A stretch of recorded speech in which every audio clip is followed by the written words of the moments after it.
여러분 안녕하세요. 다음 사회 시간에는 선생님이 미리 얘기했었던 이 헌법에 대해서 알아보도록 할 텐데, 헌법이 과연 어떤 의미를 가지고 있는지부터 우리가 살펴보도록 하겠습니다.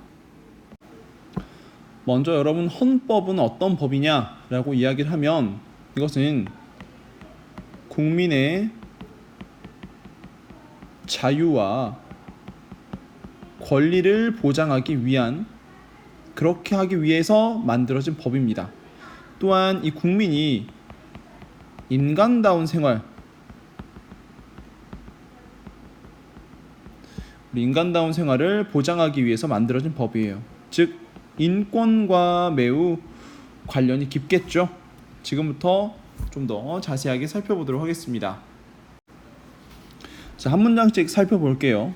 헌법은 모든 국민이 존중받고 행복한 삶을 살아가는데 필요한 내용이 담겨져 있습니다. 또한 대한민국 국민이 누려야 할 뭐가 있다고요?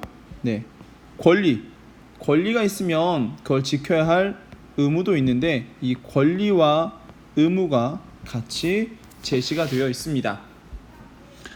그리고 국민의 권리를 보장하고자 국가기관을 조직하고, 국가기관이 어떻게 만들어지는지, 그 조직하는 방법, 그리고 어떻게 운영하는지 등에 대한 기본 원칙이 제시가 되어 있습니다. 여기에서 살펴보면 이 권리를 헌법에서 제시하고 되어 있다고 되어 있죠. 제시가 되어 있는데, 이걸 제시한 까닭이 무엇이냐 살펴보면, 국가라는 커다란 이 단체가 이 국민이라는 개인에게 국민의 권리를 침해할 수도 있고 국민에게 해를 입힐 수도 있단 말이에요. 그래서 이 권리를 침해하지 못하도록 하기 위해서 헌법에 제시가 되어 있습니다.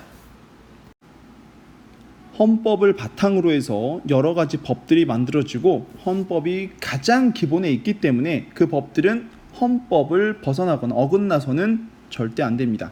그래서 이것을 문장으로 정리해 보면, 헌법은 법 중에서 가장 기본이 되는 법이고요. 우리나라 어떤 법? 최고의 법이다. 가장 위에 있는 법입니다. 그래서 헌법을 벗어나서는 안 돼요. 가장 중요한 법이기 때문에 국가를 운영하는 데 있어서 가장 중요하고 기본적인 내용을 담고 있습니다. 그래서 헌법의 내용을 새로 정하거나 고칠 때는 이렇게 국민투표를 해야 하는데요. 국민투표가 무엇이냐라고 하면, 국민투표는 어떤 국가에 중요한 일이 있잖아요.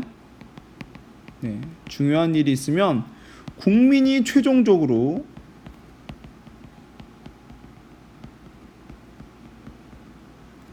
투표하는 것입니다. 투표해서 결정하는 제도가 바로 국민투표입니다. 선생님이 이렇게 띄엄띄엄 적었는데 여러분들이 문장으로 정리를 하면 되겠습니다. 그래서 우리는 수업 시간에 헌법에 담겨있는 내용들을 한번 살펴볼 거고요. 그 헌법들 중에서 그래도 가장 중요한 게 어떤 것인지, 그 중요도를 여러분들이 한번 살펴보고, 다른 친구들과 내가 중요하게 생각하는 것과 다른 친구가 중요하게 생각하는 것, 이런 것들을 한번 비교해서 헌법에 대해서 좀 더 자세하게 살펴보도록 하겠습니다. 자, 그럼 여기까지 보고요. 내용 정리 잘 해서 수업 시간에 만나도록 합시다. 그럼 안녕.